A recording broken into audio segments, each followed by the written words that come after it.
So welcome to Gentle Restorative. My name is Sandra, and I would love for you to take a comfortable seat and just close your eyes.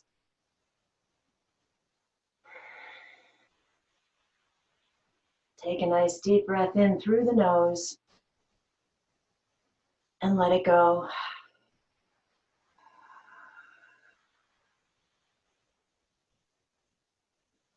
And I just want you to pause here for a moment. Keep your eyes closed, nothing to see, nothing to do. I want you to think about, in the past month or so that we have been in confinement, have you started something new? And it doesn't necessarily have to be an activity. Did you purchase something new because you thought it might be a cool hobby?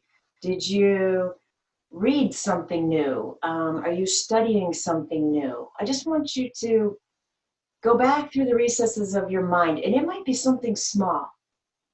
But I thought that if you already had that in the forefront of your mind, the theme I have for today, it might be a better analogy. So just let the body soften and the breath soften as you think about that for a moment.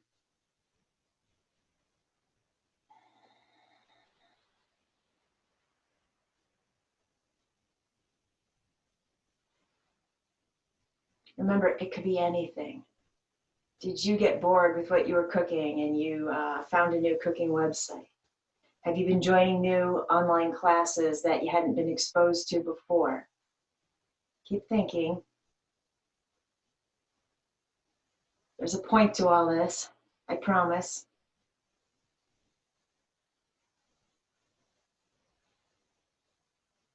All right, take another deep inhale. Cleansing exhale. Inhale, take both arms up. Bring the palms together and release them home to your heart. Pausing here to set your intention for your practice.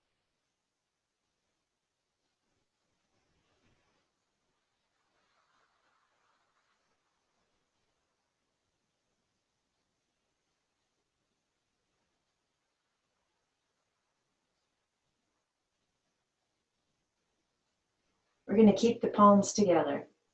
Take the arms all the way up above you. Relax the shoulders. Can you draw the arms back behind the ears slightly? And if the shoulders say, no, you cannot, you're listening to the shoulders. I'm only offering an idea. Breathe. Big inhale. Exhale back to the heart. Inhale, sit up nice and tall. Exhale, a twist to the right. Just an upper body twist. Let the right shoulder guide you, and then let the head turn to look over that shoulder.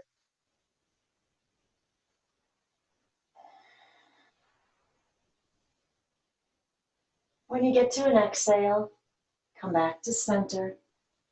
Pause to lengthen again with the breath, and then take that twist to the left.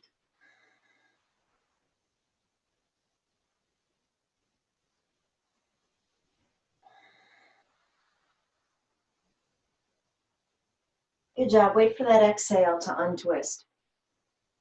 And then release the arms. So Janu Shirshasana with the right leg out in front of you, left foot tucked in. Remember to draw that right hip back. If you want your strap to catch or lasso that right foot, go ahead and use it. Otherwise, we're just coming into an initial, very soft, happy fold. Wherever you find that stretch, you might pause there and gently play with it, back in and out. Nothing intense, just happiness. So why I asked you that question is because I am a huge believer that there are signs and symbols all around us. And frankly, I think we're looking for them when we ask for them.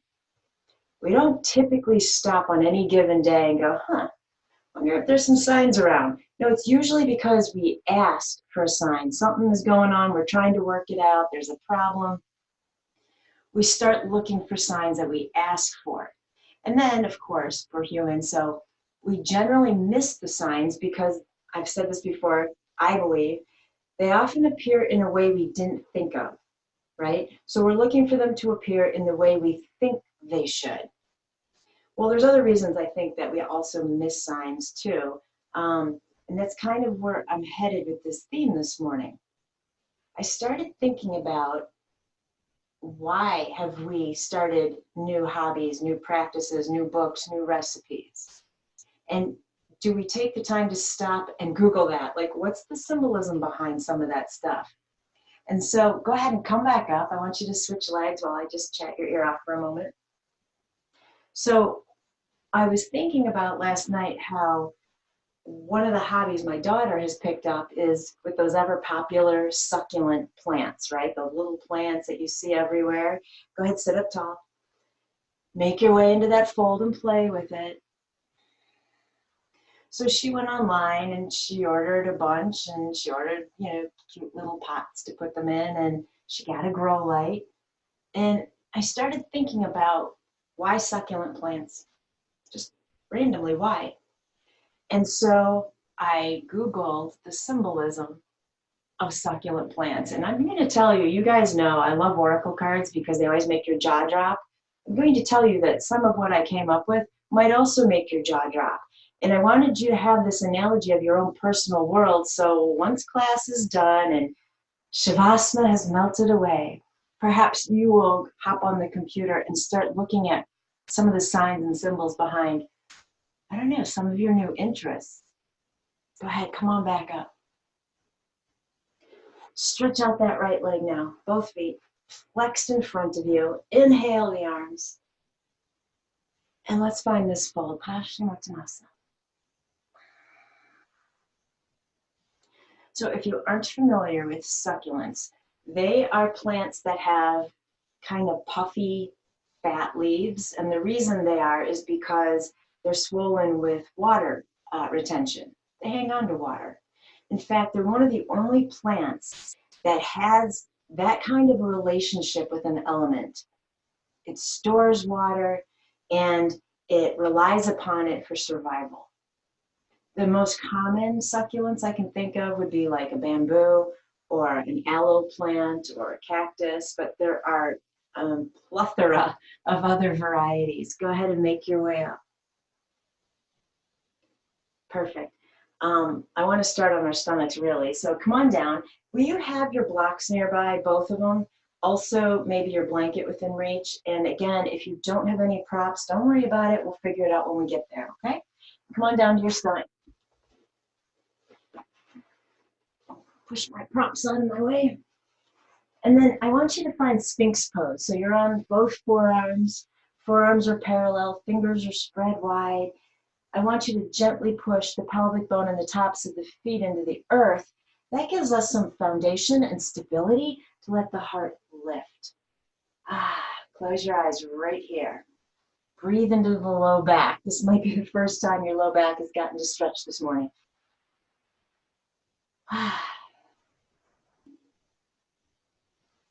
So succulents as a whole represent many things, actually.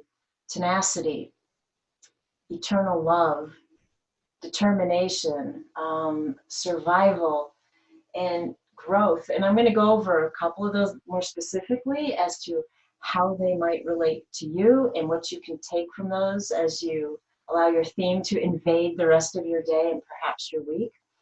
But then I also want to narrow this down to a few specifics of the succulents because I found their meaning to be really, really interesting. All right, so I want you to relax the neck a little bit. I want you to feel how your elbows and forearms are pushing the earth away, and then allow the heart to sink down towards the mat. So the shoulder blades have been drawn together. And then push the ground away, create space between the shoulder blades, and come on back down. Inhale, push the ground away. This is a slow movement, full breath. Exhale, slowly sink the heart down between the shoulders. Close your eyes, do that 3 more times.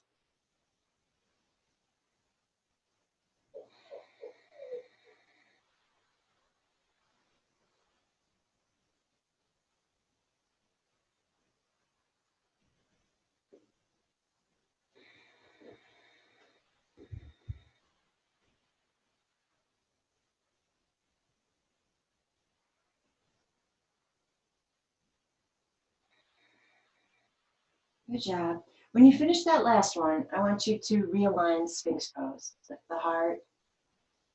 And then from here, we're adding kind of a little cat-cow. So where you are is your inhale. Exhale, start rounding out the back, drop the head. Inhale, come back to traditional Sphinx. Feel the arch in the spine. Exhale, round this out to a cat. Now close your eyes and do that 3 more times. Link it with your breath, nice and slow.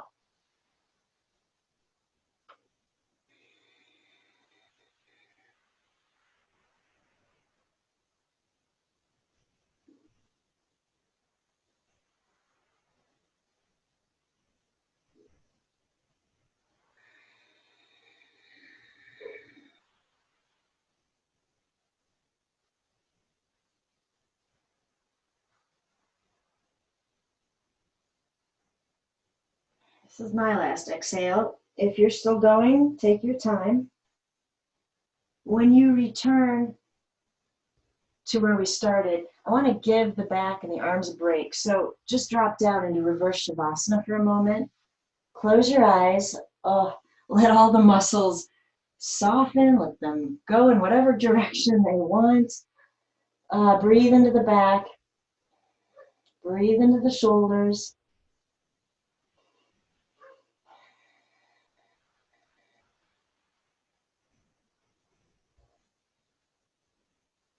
We're just going to stay here for a few breaths. I want to kind of combine what we just did and create a different vinyasa with that. But let me, while you stay there happy as can be with the eyes closed, muscles softening, let me continue talking your ear off for a moment. Succulent plants represent the survival of all things. The survival of all things. And in part that is because they retain water. And water is such a nourishing, cleansing, healing element. Perhaps you have read or heard about some of the books with the water crystals showing how water has almost a cellular memory, and that when water is told negative things, the crystals they're just ugly and they're disformed. And when the water is told beautiful things, the crystals are whole and they're beautiful. So imagine how that plant holds that water within. The plant is not telling the water things like, you are fat, you are stupid, nobody loves you, right? It has the best of those water crystals and cells within it. And we can too. We need to watch what we're saying to ourselves. There's a lot of water within us too. What are you telling it, right? And so the more positive words that we're using towards ourselves, can you just imagine how much easier it is for us to survive in this circumstance, right? Take a deep breath, hold it in. Let it go. The plant is a reminder that you are stronger than you think you are, and you can survive any arduous situation that might befall you. Go ahead and come back to Sphinx.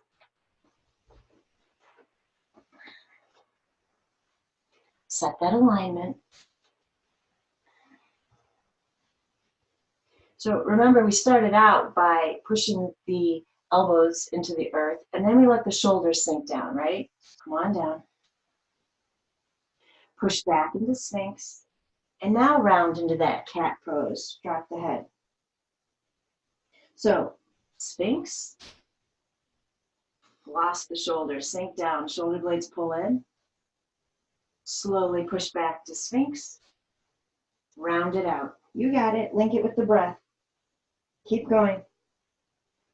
Close your eyes, nothing to see here.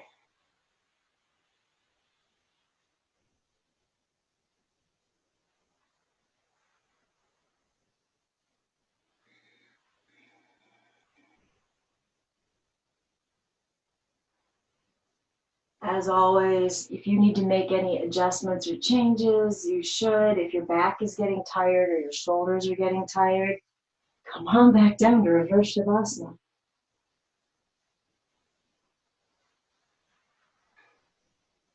Do one more cycle of this.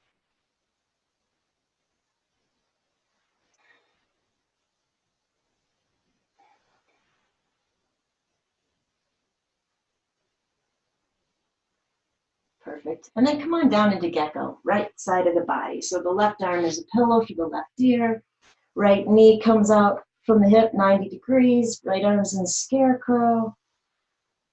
Close your eyes. Let everything go. Soften the low back.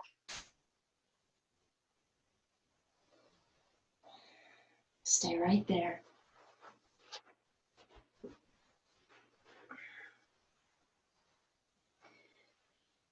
So one of the symbolisms attached to succulent plants in general is that they represent eternal love. Why is that? Well, we've already said that this plant is a really tough survivor, right? It's a fighter. And so this plant has the desire to survive at all costs, right? Generally, they live in like arid deserts. That's why they hold the water. The desire to survive at all costs. Now, doesn't that sound a lot like a definition that fits in with eternal love? Otherwise, it's not eternal. It is this ability, this desire to fight against all problems and obstacles that arise. Now, typically, I don't like the word fight, but maybe the better word is to overcome, right? A desire to overcome all arguments and obstacles and challenges in the path. The plant represents a sign of growth.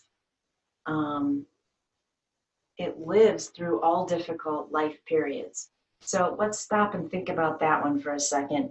This is a difficult life period. In fact, I think we've kind of hit a point where this might actually be a little more stressful to people than it was in the beginning. The beginning was a challenge. The beginning was kind of like, oh my gosh, can I do this? Can I stay in the house? What I am seeing now in the people around me is that it has gotten harder. Certain stages of grief have moved in,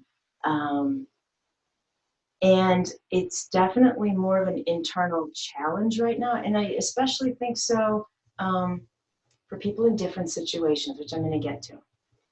How can this be a period of growth for you? Think about what you are struggling with, right? We're not all struggling with the same issues.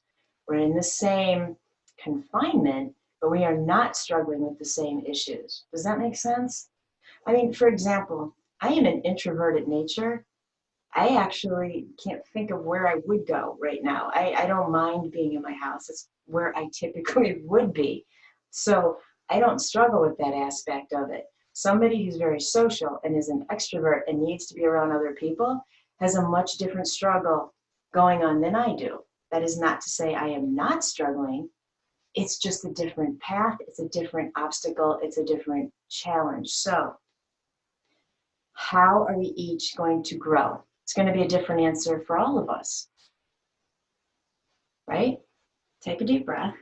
Let all that go. I said a lot and I have so much more to say. So your objective is to only retain what resonates with you, walk away with it, and maybe it helps you out in this situation a little later, right?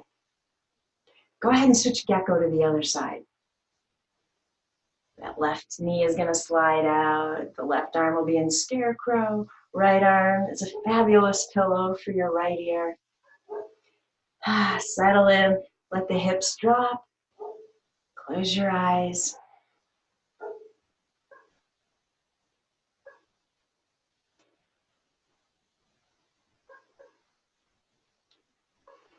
So these plants are also considered to be very tenacious. These plants have the very unique ability to drop a leaf, and that leaf can start growing and rooting on its own. Other plants don't do that. The leaf drops, the leaf turns yellow, it turns brown, it's gone, it's dead, it's recycled into the earth. right? And so in that way, this plant reminds us that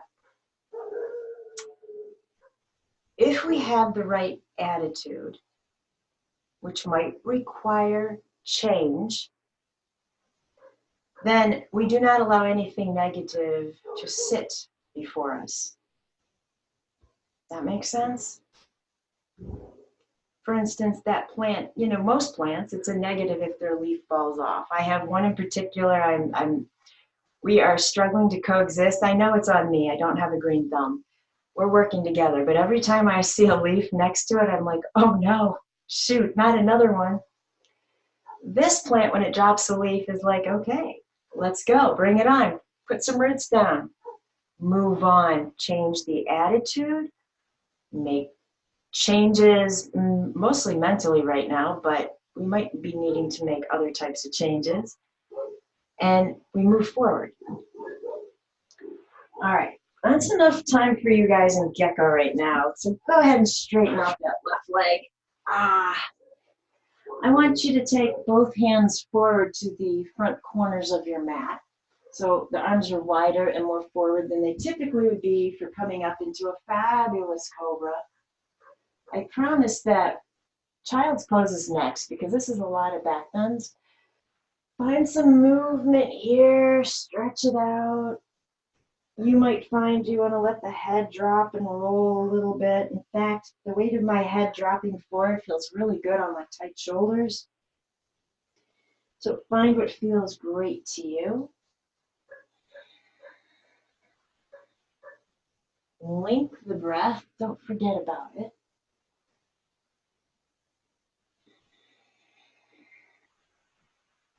And then when you're ready, we'll start to make our way down.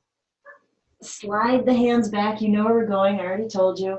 We're gonna find Balasana, and it's totally up to you if it's just you and the mat, or if you wanna draw in some of your props to support yourself, go right ahead. But find your most fabulous child's pose. I kind of like to turn my head so my temple is down on the earth rather than my forehead. You find what you like.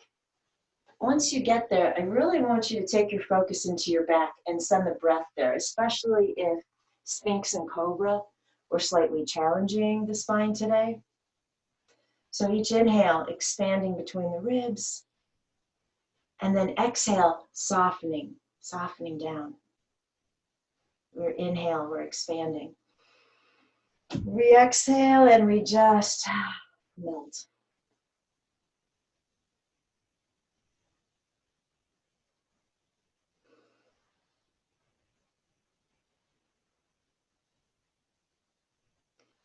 You might have heard of a bamboo plant being called a lucky bamboo. And so the plants do represent good fortune, goodwill. That is because they're a very peaceful plant in the midst of these conditions in which it lives, generally aren't very compassionate. So in that sense, the plant offers this sense of fortune, luck. They represent and remind you that you can endure anything with, there's a caveat, with the will to succeed. You can endure anything with the will to succeed. So have you had a couple of days in this time period where that will has been somewhere else, like it evacuated your home and maybe it went across the street and you didn't want to get out of bed and you're completely unmotivated even to just empty trash cans, right? That's okay, that is totally normal. We don't want to live in that space.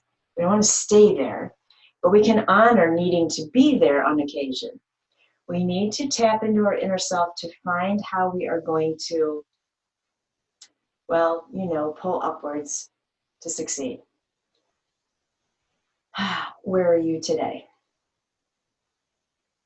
Are you on your mat because you were like, yes, bring it on, I got this? Or are you on your mat because you're like, I don't know what else to do?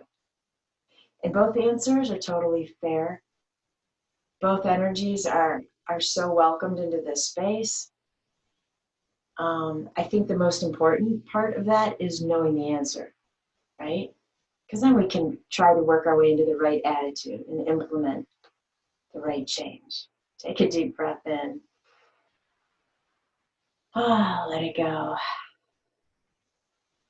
So I find this teaching in front of the camera unusual because I feel like if I am not talking the entire time, I am sitting in a really weird silence by myself. But today, that isn't actually the issue. I really did find a lot of symbolism on this whole idea that I wanted to share with you because I think, no, I don't think, I know that you'll be able to pull something from it that you can use. Hey, maybe it inspires you to hop on the internet and buy your own succulents, right? Some of them are pretty darn cool. All right, one more deep breath in Balasana.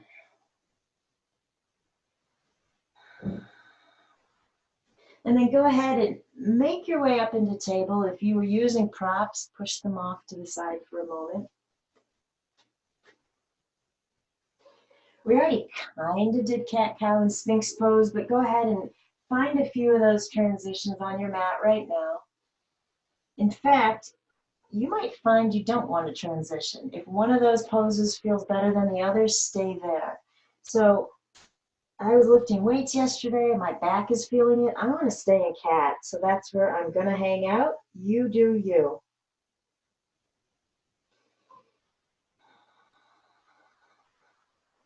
Couple more breaths, couple more transitions if you're vinyasa-ing between the two poses.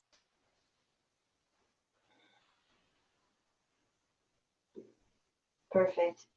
When you're ready, come back to a neutral spine, tuck the toes for a fabulous downward facing dog.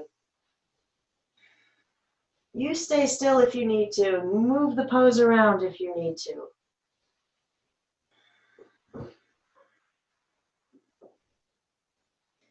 Really deep inhale, super loud exhale. And let's bring the knees back down to the earth. Nice. So take that left foot, step it forward between your hands, and then hands to the front thigh. We're making our way up. So we're in half warrior A. Now find your balance. You know, feel out the rug if you got one beneath your mat. It's a little wobbly, I think. And then go ahead and take the arms up. Bring the palms together as you release them back to your heart. So pausing at the heart is our first stop. Then take the twist to the left. Open the arms wide, reach. Bring the hands back to the heart as you stay in that upper body twist. Come back to center. Nice. Stay here for a moment. Take the open twist to the right. Open because it's easier, right? Open the arms wide, stretch through the fingertips. Bring the hands back to the heart. Come back to center. Nice, you got this. Take the twist to the left. Open the arms wide. Hands back to the heart. Release the twist. Take the twist to the right. Open the arms wide. Bring them back to the heart and back to center. Perfect. So we want to pivot on the bottom, the supporting knee, so we can get into half warrior B, which means that I'm staying on the right knee, but the foot, the right foot, is going to pivot out behind me. So you'll end up turning sideways on your mat. All right, all good? Take the arms out wide. That left arm's going up, right arm's dropping behind you for a little mini reverse warrior. The heart's open here. The throat chakra is open, so nice deep breath. And then as you exhale, oh, let's take this into a little mini extended side angle. So that left arm is resting on the left thigh. The only thing I really want you to watch out for here is that top shoulder. It needs to pull back. Breathe. Good job.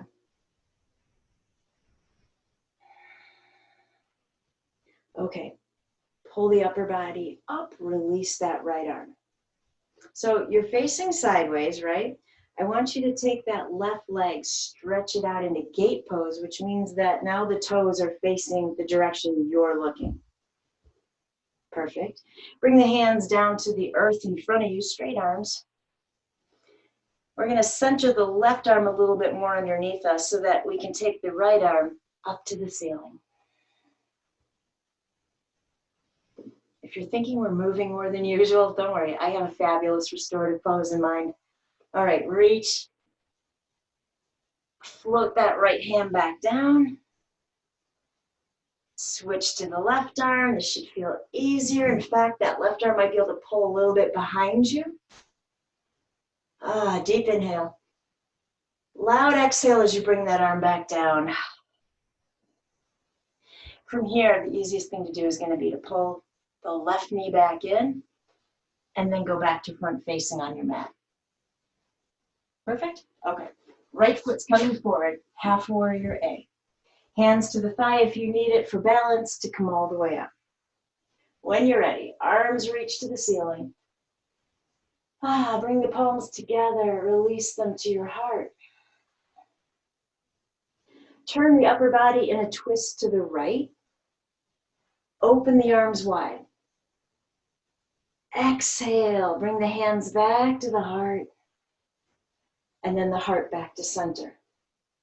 Take the upper body, twist to the left. Open the arms wide. Take advantage of spreading out the fingers, spreading and lengthening through the fingers. Hands come back to the heart. Heart comes back to center. Upper body twist to the right. Open the arms wide. Bring them back to the heart. Heart back to center. Last side. Turn to the left. Open the arms wide. Bring the hands to the heart.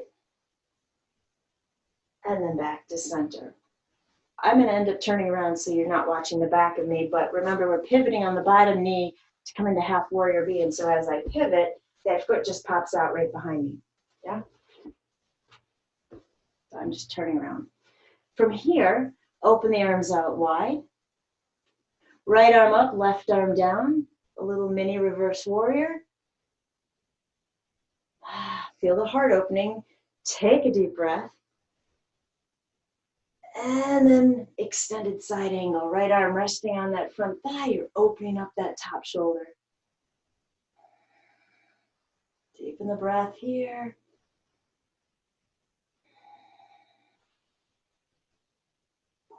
Good job. Come back to center. Release that left arm.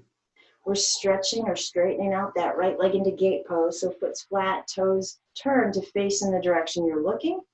And then bring the arms on down to the earth. This time, the right hand a little more centered underneath you than the left. When you're ready, inhale that left arm up. The palm is facing the direction you're looking. Inhale. Exhale, the arm's coming down, and it's switching places with the right. Right arm reaching up and maybe pulling back.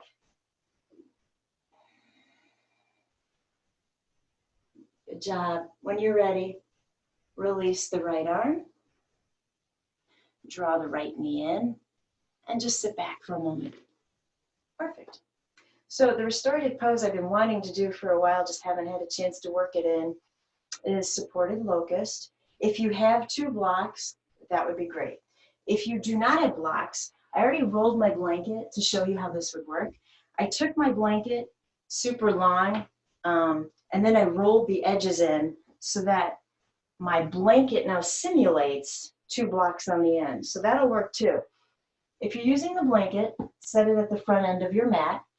The space I want between these rolls is the space from my armpit to my other armpit.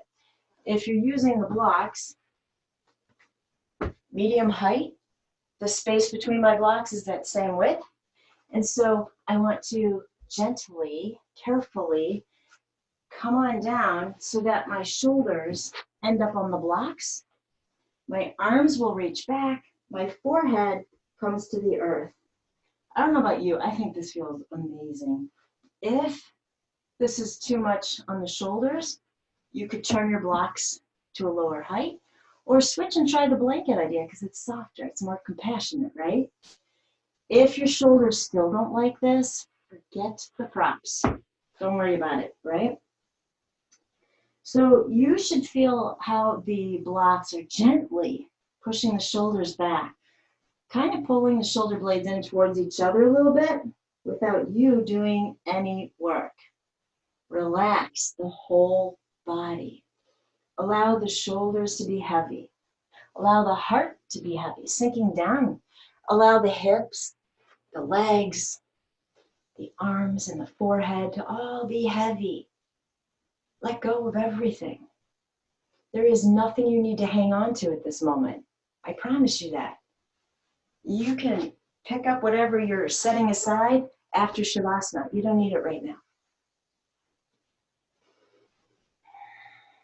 So I was asking my daughter to tell me more specifically about which succulents that she had picked out. What were her favorites? And one of them is called the ivory tower.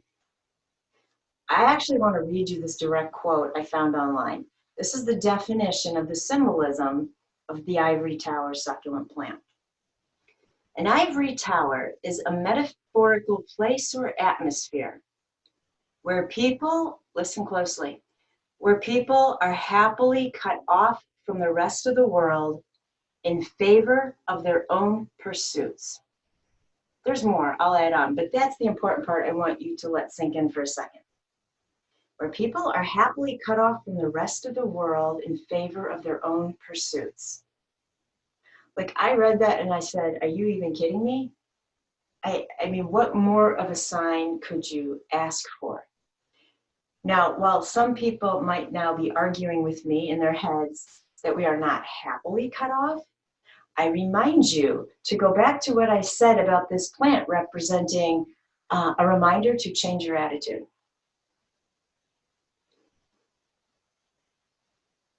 Think about that. If you want to stay unhappily cut off from the world, nobody can stop you. You have free will. You are more than welcome to hang out there. But what I want to suggest to you is that is not a healthy or happy place for you. The second part of that sentence was in favor of their own pursuits. Remember, I asked you to think about something you've changed, something you have decided to learn, something that's new. That is your pursuit. And I am telling you, there are a lot of them out there. Get excited about that. You have been gifted time right now to explore things you would never set aside time to do. How cool is that, right? Here's the full quote. An ivory tower is a metaphorical place or atmosphere where people are happily cut off from the rest of the world in favor of their own pursuits, usually mental and esoteric ones. From the 19th century, it has been used to designate an environment of intellectual pursuit disconnected from the practical concerns of everyday life. Like, is your jaw open while you're in your restorative pose? I mean, how much more disconnected could we be from the practical concerns of everyday life? Now, a lot of practical concerns of everyday life are haunting some of us, but we are so disconnected from what we usually do, and it's kind of neat. Take a deep breath where you're at, although I don't want to move you because I know how comfortable I find that pose, but just in case you are not as quite as excited about it as I am, I'm not even in it. I'm too busy talking to you. Go ahead and take a deep breath. Let it go. Okay. If we must, we must.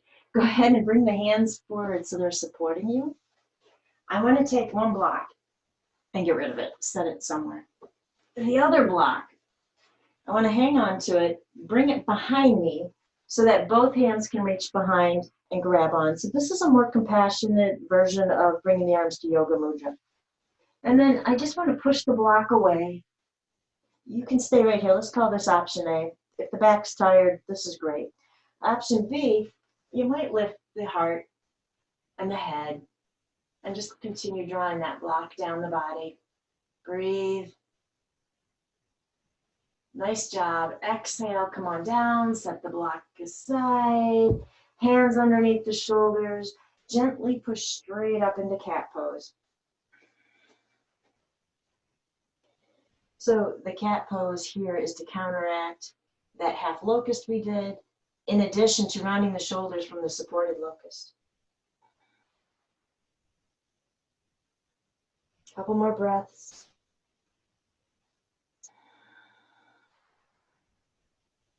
Perfect. Go ahead and cross one ankle over the other. Walk the hands back. That'll get you back to your mat. We want to be seated. Grab everything we got. Grab it all. I'm grabbing my bolster. I'm going to find my blanket. Drag my blocks nearby. Just never know what you're going to need, right? Open the legs wide. Let's go ahead and take that bolster right up on top of the right leg. If you do not have a bolster, do not panic. We don't care. It doesn't matter. Anything's going to work, right? You get your block up on top of that leg. Go grab a pillow. It doesn't matter. It could be your blanket. We make do. If you have nothing near you, okay, what are you going to do about it? You got to relinquish control, right? So don't worry about it. If you have all these things, put that bolster up on top. I want to come into a gentle supported side bend over that right leg. And so that might mean, well, now I'm going to grab my block and rest it on my arm for a pillow. It might mean you're creating a much taller ivory tower here. If you don't have any props, a very simple, happy side bend over that right leg. Use your right arm to support you. All right, find that happy place and close your eyes.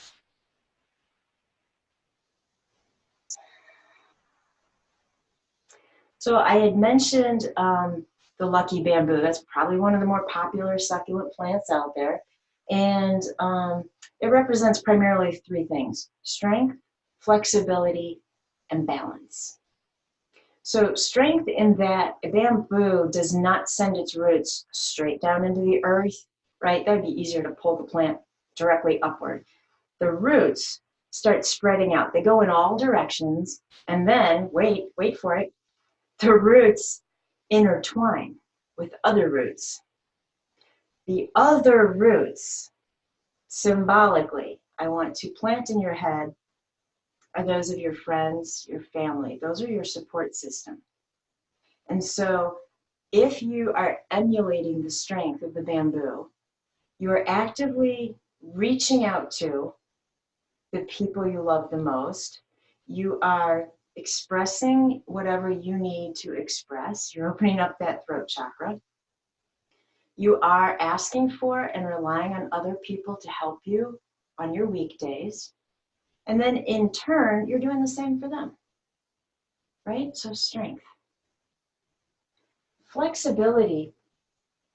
Bamboo plants are notorious for moving with the wind, right? They don't typically snap like an older, straight up tree would do in a strong wind. They move, they are flexible, they are supple, which in turn leads to their third strength, which is harmony and balance, right? So having a bamboo plant in your house represents bringing in all those fabulous elements.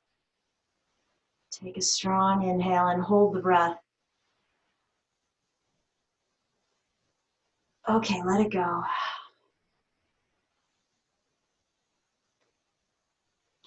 You're going to slowly come up out of this pose. Take your time. I want to bring that bolster or whatever prop to center. It can either be flat on the ground. We're coming into just a gentle fold. You could pull that bolster up towards your chin. It just depends on your back and what it's saying it's willing to do today. So come into a fold and close your eyes.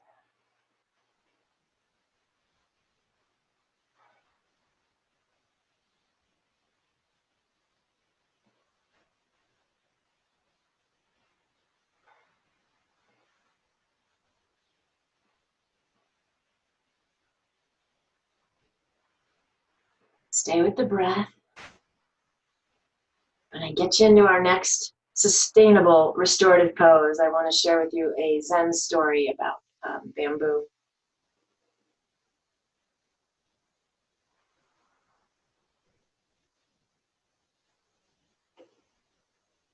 Okay, slowly make your way up, because I just intended that to be a little temporary stop so that your back didn't feel like we were constantly twisting and holding.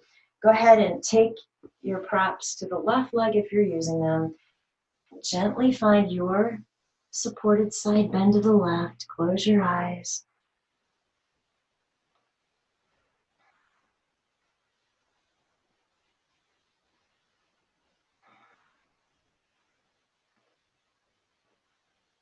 You're in your happy place.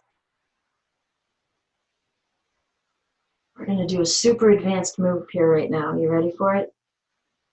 Add a smile.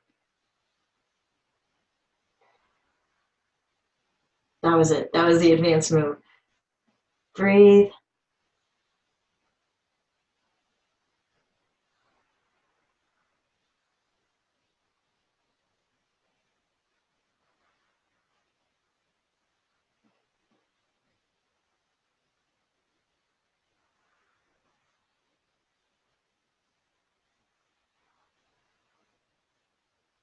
Deep inhale. Hold the breath.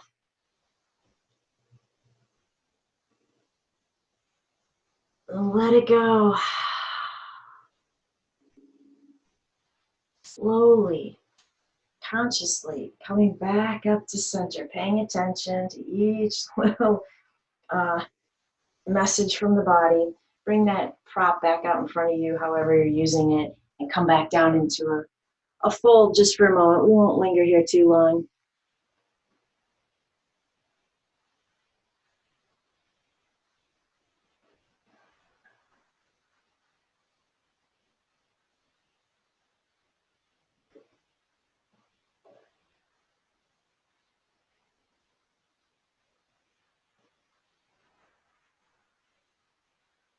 Okay, gently come back up. Perfect.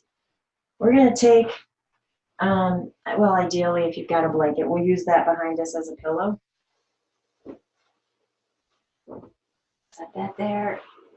Pull the legs in. Whew. I'm going to move my other props out of the way. And we're coming on down to the back. Where we're going to hug the knees into the heart, Apanasana. That should feel really good. We've done a lot of gentle back bends today, so rock this out from side to side.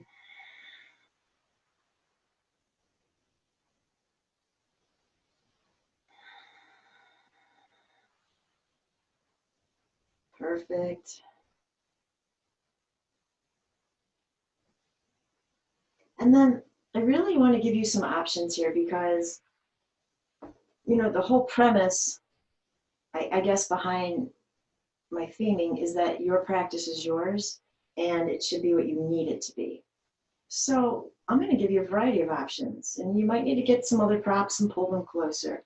But let's just make option A, stretching out the legs, relaxing here, closing the eyes. We'll make option B, taking the legs into cobbler, but you might need to get your blocks and put them underneath the legs, right? So that you aren't working to hold the legs up. And then option C, if your back is kind of bugging you, then I want you to grab something nearby. I'm going to grab the bolster and put it underneath your knees as you lay back. So take a moment, decide which option is best for you, and I will wait for you to settle into your place before I tell you the Zen story.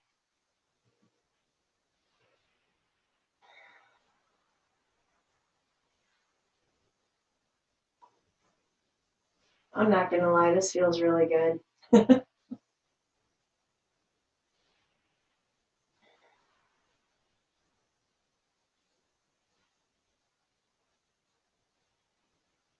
Okay, I'm hoping by now you have decided what your body needs.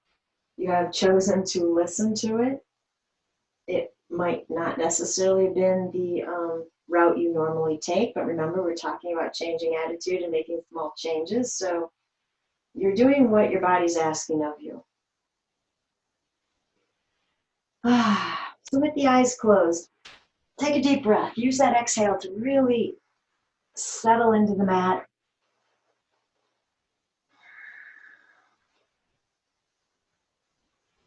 And let me share with you this. So this is an old Zen story, and it's about a man who, he heard about Buddha's life, and he felt like he had this longing within himself to also reach those higher states towards enlightenment. And so he started seeking out and meeting with all sorts of different masters and inquiring about the Buddha's teachings. But what he found was he didn't really like the answers that he was receiving. So finally, one person told him that there was this one particular master who lived at the peak of a certain mountain, and he should climb up there and seek out this person and ask his questions. And so the man trekked up this really, really difficult mountain, and he finally reaches the place where the master lives, and he enters. And inside, the master is there. He's surrounded by all of these disciples who have come to seek his wisdom and also ask questions. So when the master sees this new man walk in, he pauses and he says, what exactly do you want? And so the man said, well, I've been wandering in search of Buddha's teachings, and nobody has answered my questions to my likability, if you will. And I was instructed, or it was suggested to me, that I come seek you out because you would be able to answer all the questions that I have. And so the master said, oh, okay. Well, please be seated. I will finish with everybody else who's already here, and then I will get to you. And so the man sat down. He was totally satisfied. He felt that if there were this many people in there seeking this man's wisdom, that the man must indeed have all the answers. So the master spoke with each of his disciples and in turn sent them off on their way. And he finally came over to the man and he said, come with me. And he led the man back outside, crossed some slopes, and they eventually end up where there's some vegetation. And the master points to that vegetation and he says, what is that? And the man says, bamboo. And so the man points kind of off to the side where there was some other bamboo shoots growing, and he says, what is that? And the man said, well, that bamboo over there, the first bamboo, is tall, and that second set that you just pointed out, it hasn't grown up yet. It's really short. And the master said, these are bamboo. And he walked away. So Sadhguru gives his meaning to this story by saying, if you're 6 feet tall and you're in the midst of everybody else who's 5 feet tall, you think you're tall. You walk tall, you act tall, right? But if you're suddenly transported somewhere where everybody's 8 feet tall, now all of a sudden you are short. And the moral of the story is, we are so focused on comparisons that we draw in through our senses, that we are not open to just seeing things as they are, right? I mean, it would have been a very easy answer to say, well, that's bamboo also. But the man took in his perceptions. Ooh, perceptions, get intermingled with that word assumption too, right? And so this is a story about seeing things as they are. And I'm wondering if you now are able to see some new things that have entered your world that might definitely be signs and symbols. You just hadn't thought about them in that way. And are you excited to jump on the internet and seek out the meaning behind some of that? Things just are as they are, right? This also reminded me, the story popped into my head when I read something on Facebook this morning. It was very well written. It was shared by somebody. The author was unknown. And it was kind of dramatic and sad, but eloquent and succinct.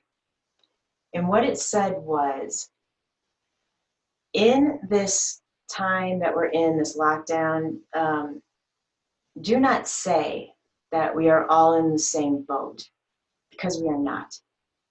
We are all in the same storm. We are all in different boats.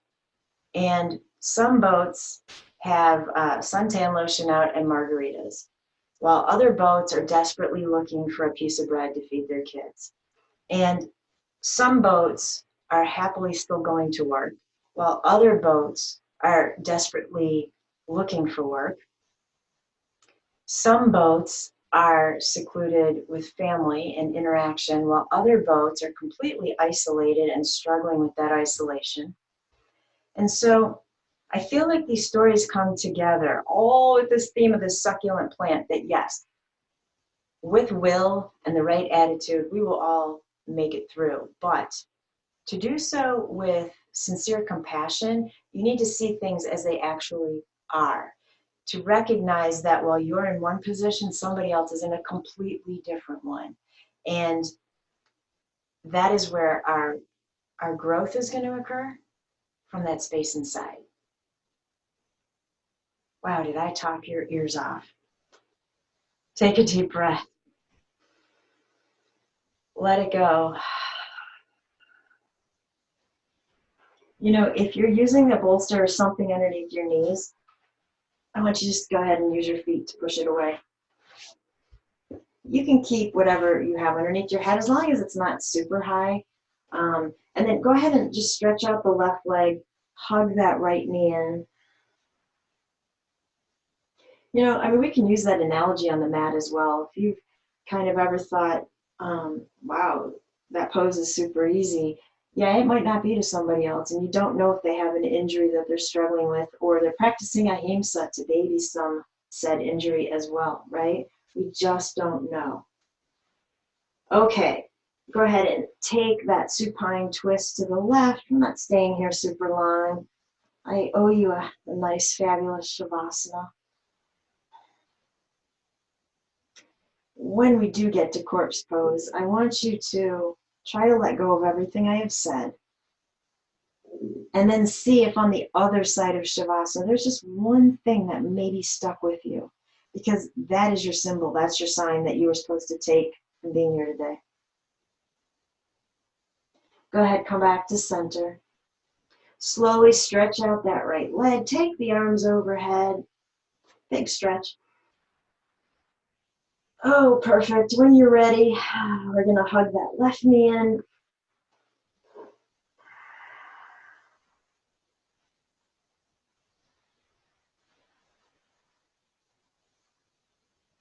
Take the supine twist to the right.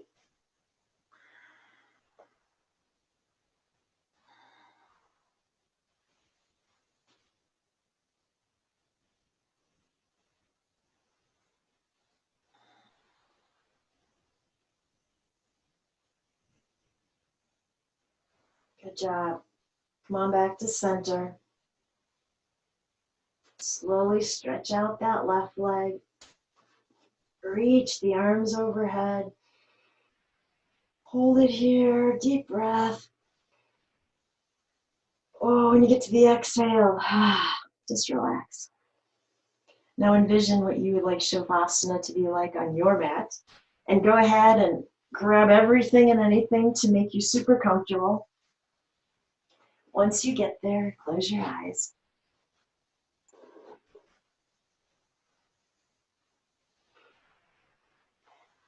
As you're settling in there, there's one other thing that I wanted to tell you. I decided to draw an oracle card this morning with the intention that the card would have something to do with today's theme. And the card I drew, if I can pick it up, was freedom.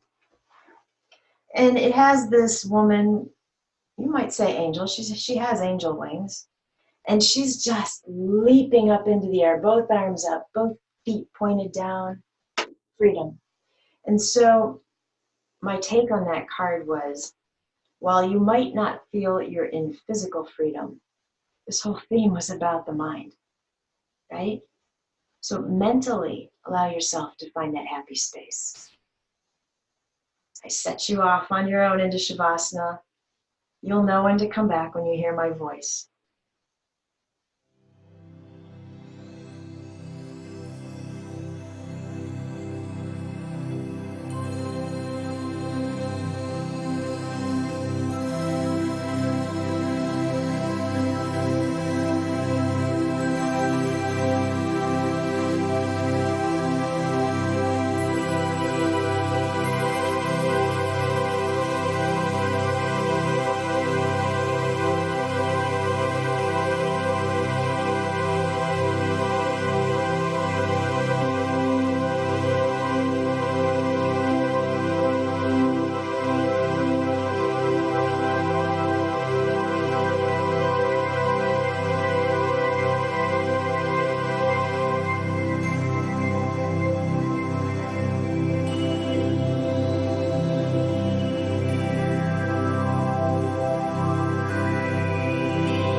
eyes closed, simply bringing awareness back into the body, being cognizant of what you feel in the body, noticing if anything comes to the forefront of your mind.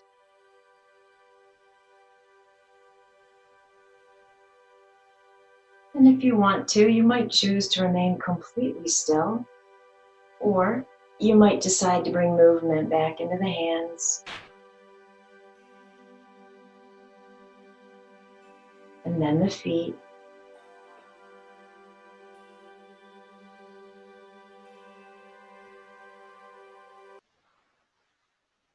Feeling completely comfortable and content because you are in the exact pose that you chose for yourself.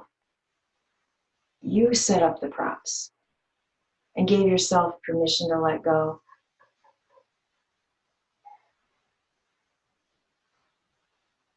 Take a slow, deep inhale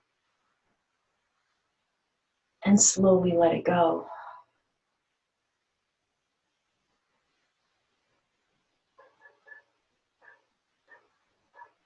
And then just allowing the arms to stretch overhead.